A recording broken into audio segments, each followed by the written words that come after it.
lugares. En estas arterias coronarias circunflejas, la descendente anterior, coronaria derecha. Acuérdense eso porque después van a ser muy importantes para el diagnóstico, ¿está bien?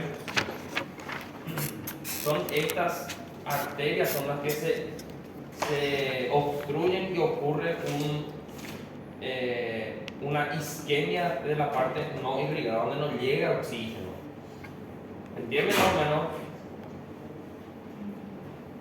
Bueno, el concepto de cardiopatía isquémica, que es el trastorno en que la parte del miocardio, o sea que el músculo cardíaco recibe una cantidad insuficiente de sangre, o sea que de oxígeno también por lo tanto, ¿verdad? Hay un desequilibrio en el aporte y la demanda miocárdica, o sea que cualquier músculo que le falte sangre, le va a faltar oxígeno, y si le falta oxígeno vamos a tener una isquemia, después de la isquemia vamos a tener una necrosis. Entonces eso en sí es la cardiopatía isquémica, grande concepto, tienen que conocer. Entre ellos hablamos de los factores modificables y no modificables que tienen. En el sexo masculino hay una probabilidad, o sea, un porcentaje mucho más alto del riesgo de sufrir una cardiopatía isquémica. La edad mayor de 55 años y posmenopáusica en mujeres. Factores genéticos, y después tenemos los modificables que casi siempre se llevan de la mano todo, ¿verdad? Que es hipertensión arterial de larga data, ¿verdad? No va a ser una hipertensión muy reciente. Diabetes o resistencia a la insulina, dislipidemia siempre es uno de los factores más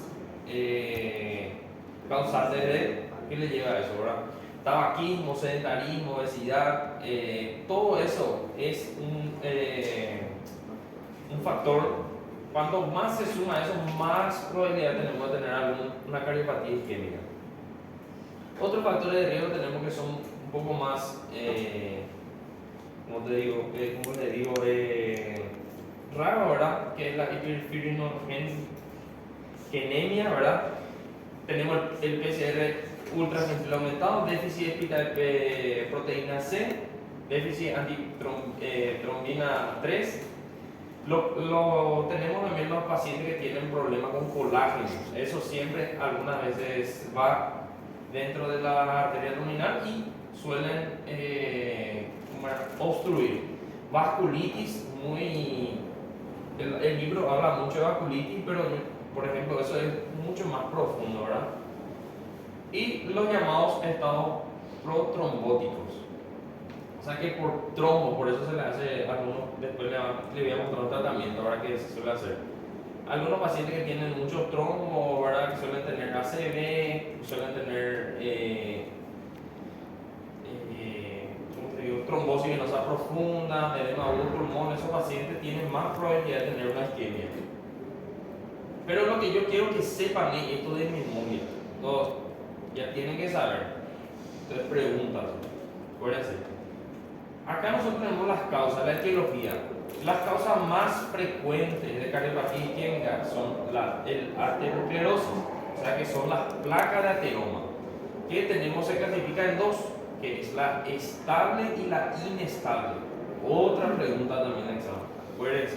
Resistencia, cuando es estable es porque tiene una resistencia, o sea que está en la pared íntima. Le voy a mostrar una imagen. Hay una obstrucción lenta y progresiva, pero es incompleta en el vaso. O sea que desarrolla un síndrome coronario crónico. Él va a tener por ejemplo, podemos hablar de angina estable o inestable. Entonces el otro es de una obstrucción brusca, completa o puede ser incompleta. A eso le llamamos síndrome coronario agudo. ¿Entendieron más o menos acá la gran diferencia? Una va a ser lenta y progresiva, el otro va a ser brusca y puede ser completa o incompleta. Este es del libro de Harrison, ¿verdad? Esto es una arteria normal, ¿verdad? Después nosotros pasamos a la acumulación lenta y progresiva de aterosclerosis en la capa íntima de la arteria coronaria, ¿verdad? Entonces a esto nosotros le llamamos una placa estable. Él no se rompe, Entonces ahí nosotros tenemos un síndrome coronario crónico. Cuando nosotros tenemos esto, cuando hay una obstrucción parcial, hablamos todavía de un síndrome coronario crónico. Esto se le suele llamar una angina estable, que aparece cuando el paciente hace ejercicio físico y cede con el reposo. O sea que él hace un ejercicio físico, el corazón necesita más sangre, más oxígeno, duele. Hay un dolor retroesternal, ardor súper doloroso, que es un síndrome coronario, es una angina estable. Entonces el paciente hace reposo y cede. En este nosotros ya tenemos acá plaquetas agregadas, o sea que ya hay una ruptura acá. Entonces nosotros ya tenemos acá una angina inestable que aparece también con el ejercicio físico y también suele aparecer en el reposo, pero este sí cede con la ingesta de nitroglicerina. ¿Entendieron? Angina estable, angina inestable. Cuando nosotros pasamos ya una rotura y hay un trombo, ahí nosotros ya pasamos a los síndromes coronarios agudos. Estos son síndromes coronarios crónicos y estos son los síndromes coronarios agudos. A este le vamos a hablar cuando hay una rotura y hay un trombo, vamos a hablar de un infarto agudo del miocardio sin elevación del segmento ST en el electro. Es este. A esto no va a haber aumento del segmento ST. Cuando hablamos de una obstrucción total, este sí ya es el síndrome coronario agudo, o sea que el infarto agudo del miocardio con elevación del segmento ST. Esto es lo que más mata. Esto es el infarto agudo del miocardio con elevación del segmento ST. Entonces ya tenemos acá 4 grandes conceptos. ¿Verdad? Tenemos las anginas estables, las inestables, y de esto pasamos al al infarto agudo del miocardio sin elevación del segmento ST y con elevación del segmento ST. ¿Les quedó claro esto? ¿Entendieron? Esto es pregunta de examen y va a caer. ¿Alguien que pregunte otra vez? ¿Tienen alguna duda de esto? Nosotros tenemos isquemia, hablamos de que está muriendo el músculo cardíaco. Entonces, estos son las fisiopatologías. Nosotros tenemos el síndrome coronario crónicos, que van a ser angina estable, angina inestable, angina siguiente, se llama el prismetal también, que aparece en un paciente que usa cocaína, ¿verdad? Después nosotros tenemos los síndromes coronarios agudos, que van a ser los 2 infartos, que son los más peligrosos. ¿Les quedó claro? Sí. Con elevación del segmento ST en el electro y el otro sin elevación. Lógico, después vamos a ver en el laboratorio todo lo que es los marcadores, pero esto quiero que les quede bien claro para que ustedes, cuando llega un paciente joven que está jugando fútbol, todo el pecho, mucho dolor en el pecho, se sienta, le pasa, ahí viene a la consulta y dice que demasiado le duele el pecho y ahí uno le hace todo el electro, troponina y sale todo negativo. Entonces nosotros ya pensamos, pero tiene una dislipidemia, por ejemplo, es obeso, es fumante, tabaquista, o sea, tiene todos los factores de riesgo. Nosotros primero lo llamamos pensar en una angina estable. Cuando ese dolor, paciente conocido, dolor que aparece con el deporte o haciendo, no sé, actividades, pacientes que toman sildenafil, ¿verdad? Por ejemplo, y llega a la urgencia y se le hace una carga antiisquémica y pasa, pero no tiene modificaciones en el electro. Entonces nosotros podemos pensar en una angina inestable. Y estos ya son pacientes que tienen síntomas clásicos del infarto. ¿Les quedó claro? Bueno, la clasificación, justo lo que ya les expliqué, un síndrome coronario agudo, vamos a hablar cuando es originado por una placa inestable, o sea que cualquier momento esa placa obstruye totalmente los vasos sanguíneos. Cuando hay una obstrucción parcial, sin elevación. Cuando es total, elevación del segmento ST, eso tienen que saber. Y el síndrome coronario agudo por una placa estable, o sea que está ahí, está, vamos a decir, más obstruido, pero no totalmente. Después estamos hablando de la angina estable, síndrome X, angina de las coronarias normales o microvasculares, que son las arterias más chicas. La siguiente, que es una isquemia que no tiene síntomas, muy raros, pero suele tener la repetición, tiene dolor precordial. Y acá hablamos del síndrome coronario agudo, lo que ya les expliqué, que va a ser la elevación del cemento CT y sin elevación. Esto es lo que tienen que conocer esta parte cuando vean el electro, que va a ser elevación del...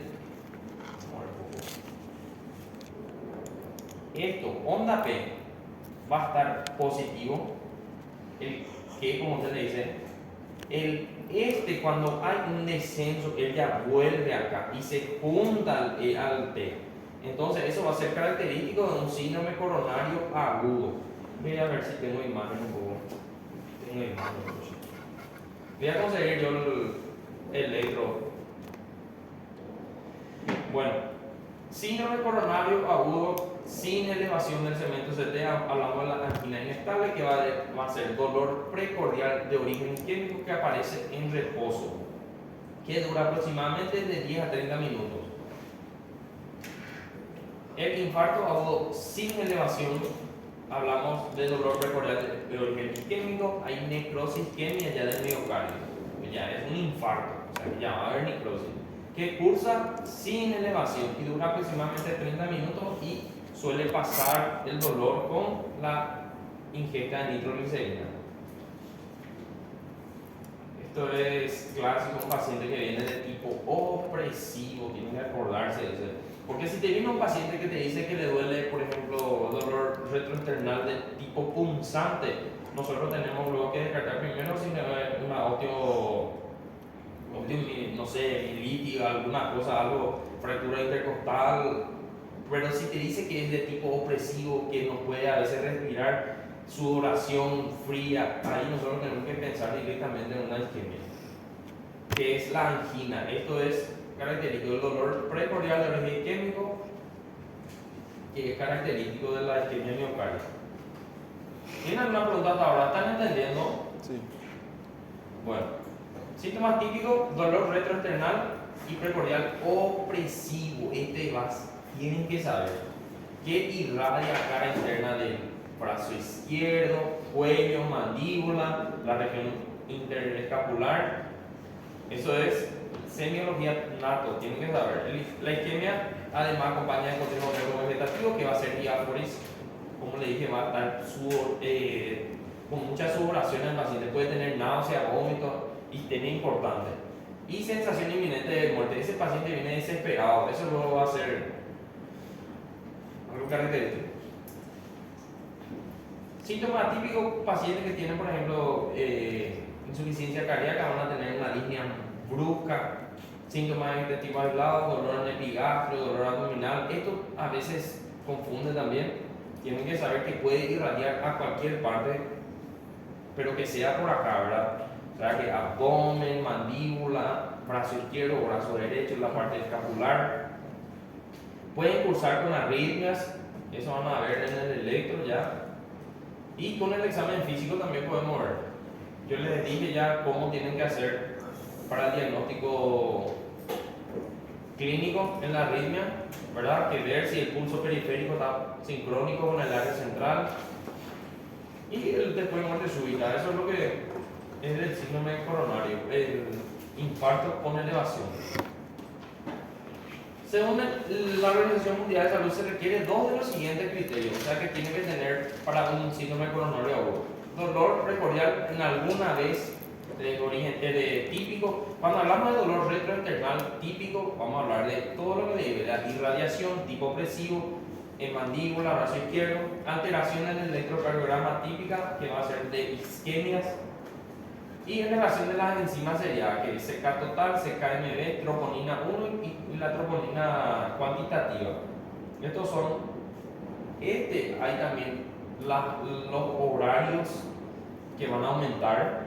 Si pasó de 6 horas, algunos ya van a estar normales, algunos pasan 6 horas y suben 3 veces más. Eso yo les voy a mostrar en un cuadro.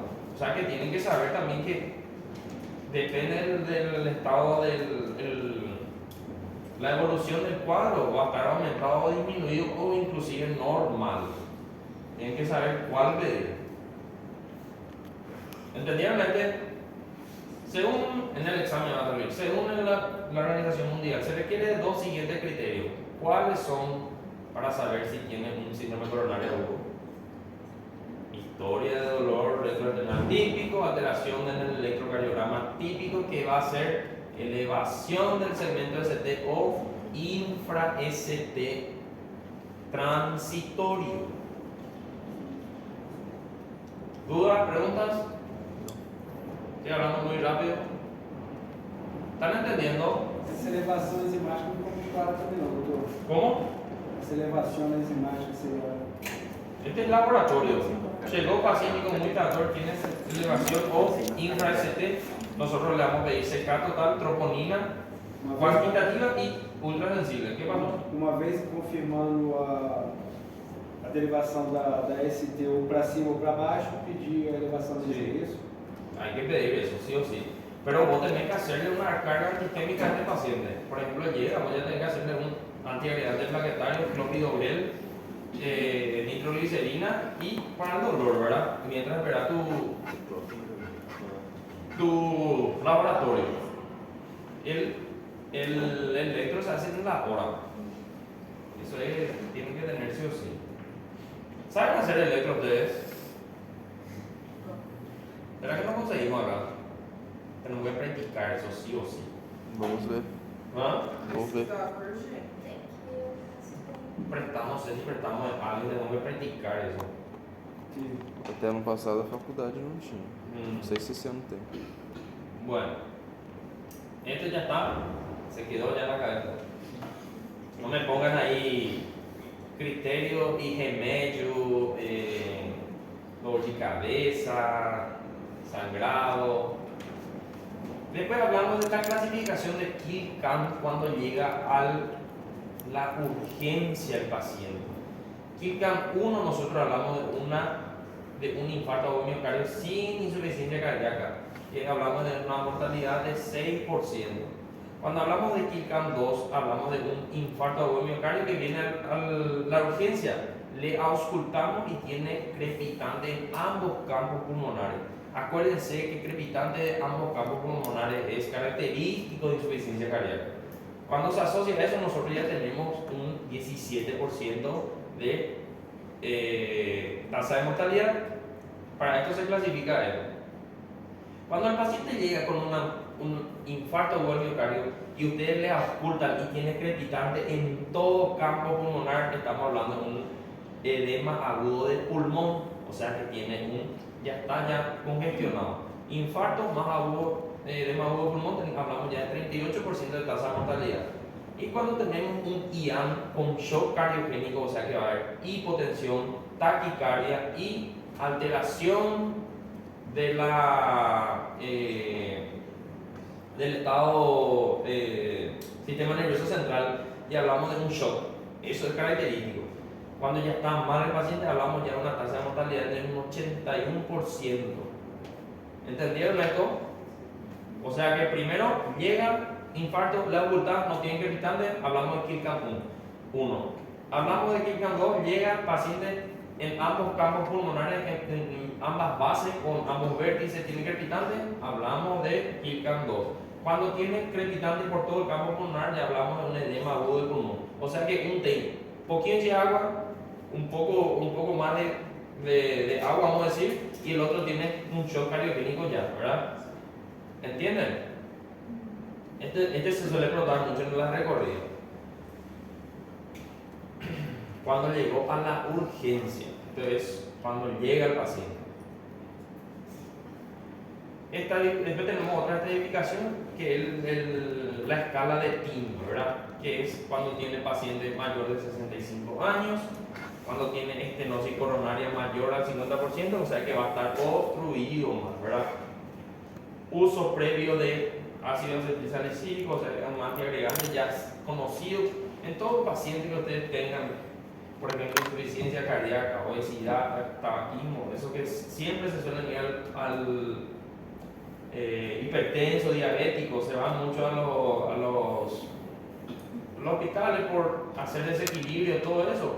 Siempre ya se le va a pasar de por vida el uso de aspirina de 125 miligramos profiláctico, o sea que antiagregante plaquetario de por vida. Mejor darle eso, no le va a hacer nada, porque la mayoría es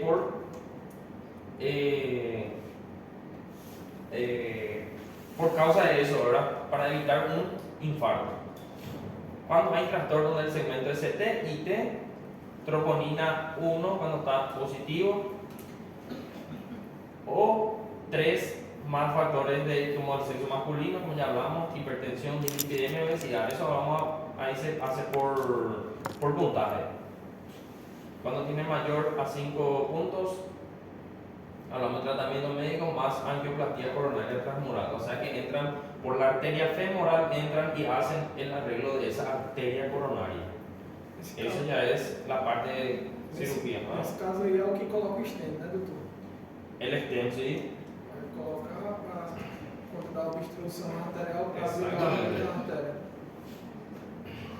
Exactamente. Bueno, es fácil esta parte. ¿Cómo van a diagnosticar? ¿Verdad? Estamos hablando de métodos auxiliares de diagnóstico. O sea que primero lo tienen que saber la clínica, es algo clásico. Primero lo hay que descartar un síndrome coronario agudo siempre, en cualquier caso, porque esto mueren rápido los pacientes.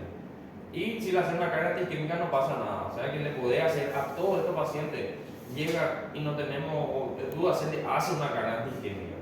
Se le hace todo eso para evitar que después, si viene que negativo, no pasa nada.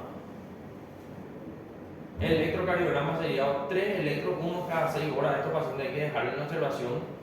Dosaje sería de enzimas cardíacas, como le digo, el CKMB, CK total, troponina 1 y cuantitativa. Radiografía de tórax, ecocardiografía, si se puede, ¿verdad? Torácico, pero por acá difícil, ¿verdad? O que a radiografia de tórax encontra aí, doutor? Y vos tenés que ver si no tiene derrame pleural, si no tiene edema agudo pulmón, tenés que descartar. Vos no sabés pues, si es una fractura intercostal, vos tenés que descartar todo eso, ¿entendés? Eso es lo que le dije. No todo paciente que llega con dolor precordial es infarto también, ¿entienden? Por eso hay que pedir todo. Esto todito se pide en la urgencia. O sea, deberíamos de pedir, ¿verdad? Hemograma, glicemia, perfil renal, electrolito, perfil lipídico y clase sanguínea. A ver si no tiene. La clase sanguínea hay que pedir sí o sí si no tiene un factor de coagulación alterado. ¿Entienden? Porque pacientes que tienen, por ejemplo, vamos a decir, riesgo de sangrado, ¿verdad? Tienen un factor de coagulación alterado, no da para hacerle también una carga antiquímica que va a empezar a sangrar todito, ¿verdad? Alteración del electrocardiograma. Dice, cambio reversible, que hay descenso transitorio en el segmento ST en la angina inestable. O sea que va a haber descenso del ST, pero después va a normalizarse. Eso es onda P. Esto suele ser de angina inestable, o sea, el famoso preinfarto que se le suele decir. Paciente, no tuvo un preinfarto, se le decía antiguamente, ¿verdad? Onda P, el QR, y hay ST, infra-ST. Entonces, esto nosotros estamos hablando que hay una isquemia, no hay necrosis. Cuando hay necrosis, nosotros tenemos aumentado. ¿Está bien? ¿Entendieron este? No sé si manejan ustedes el electro, pero tienen que saber por lo menos infarto, tienen que conocer. A veces que no sé, que se le pase desapercibido, bloqueo de rama izquierda, derecha, todo eso, y dónde también. Hay un cuadrito que les voy a explicar dónde infarta según la derivación. Bueno, cuando vean así, ya ven que es un infra-ST. Hay que hacerle carga antiquímica. Bueno. En el IAM, cuando ya hay sí infarto, hay ascenso del segmento ST con cavidad inferior, cuando hay lesión subpericardia y infradesnivel del ST. Puede haber onda T negativa, onda Q patológica.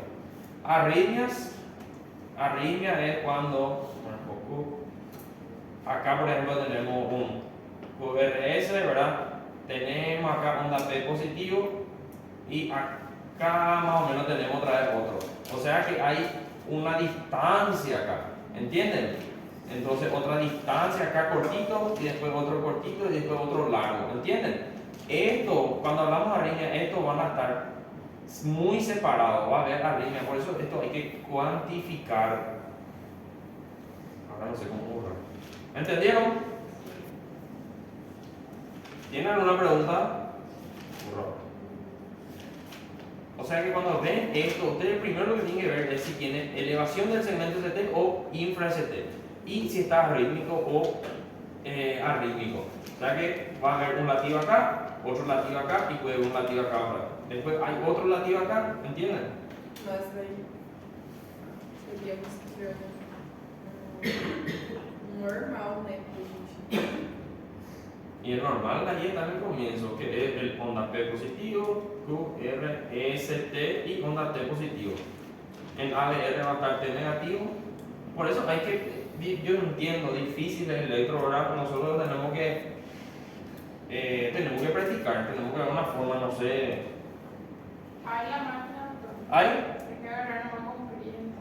y vamos a hacer jueves. Ustedes primero lo tienen que saber hacer. Porque se le va a decir, vayan a hacer electro y no saben. O sea, poner los electrodos, todo eso. Eso es lo primerito. Después preocúpense en esto.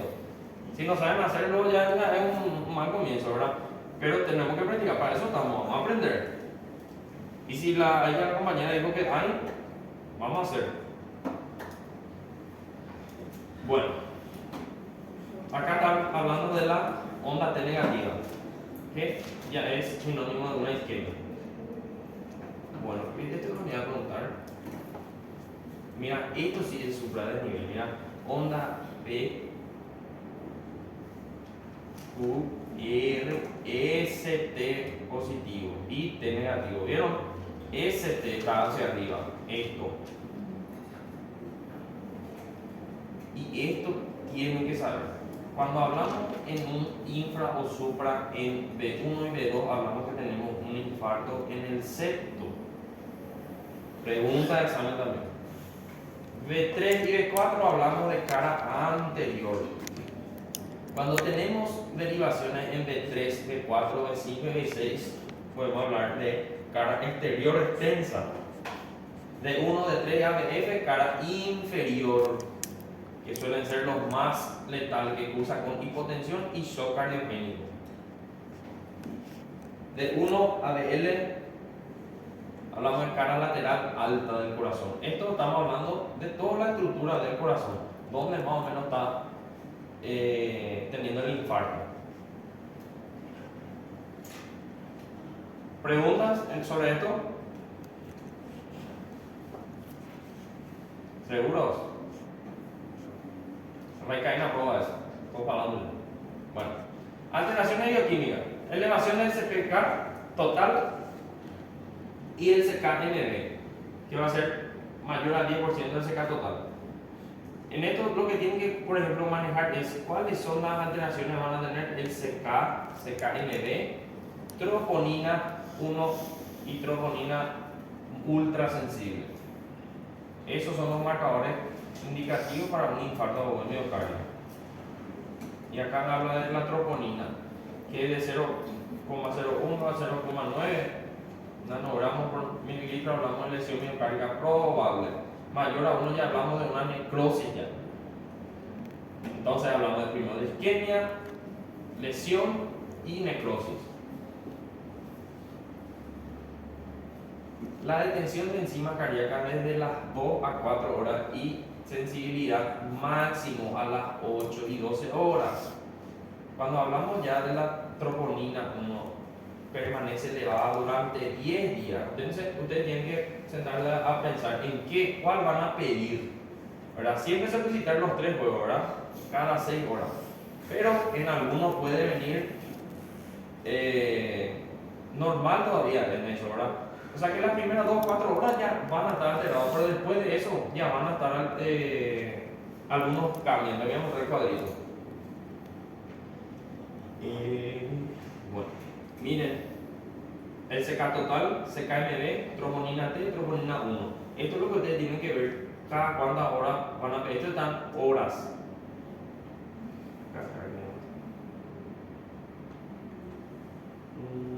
Esto está en horas y esto en días. ¿Está bien? Hasta 10 días que hablamos de la troponina 1. Pero eso yo no voy a mostrar tanto porque se van a complicar demasiado. Yo lo voy a complicar demasiado. ¿No es verdad? ¿O quieren que salgan el examen? No. Bueno, pero tienen que conocer, ¿verdad? Que algunos al 10 días ya van a estar normal, otros van a seguir, entonces no es indicativo. Síndrome de radiografía de tórax, que vamos a hablar de cardiomegalia sin insuficiencia cardíaca. Para eso el edema agudo de pulmón hay que descartar sí o sí. ¿Por qué el edema agudo de pulmón? Hablamos del KIP-CAM2, el 13, que tiene una tasa de mortalidad muy alta. Entonces hay que descartar un edema agudo de pulmón y hacer un tratamiento dirigido también. Ecocardio, evaluar la forma, tamaño, función ventricular, contractibilidad, todo lo que es la estructura del corazón. Bueno, hasta acá, hasta el diagnóstico, ¿qué tal? ¿Entendieron algo? Sí. ¿Seguros? Seguro. Vamos a dar una pausa de 5 minutos, así os sentido. Vai. Pode ser 10, ¿Mm? 5, 7, joga pra 10. Vamos a dar una pausa un ratito y después vamos a continuar. Eu trago você para. Sim, Você não. sim. Tá bacana, tá bacana. Você vai gostar da cor. Ai, tô curiosa já. Verdade. A doutora, online. Você está sentindo frio, você está sentindo usado. Duvido a gente ir embora. Também.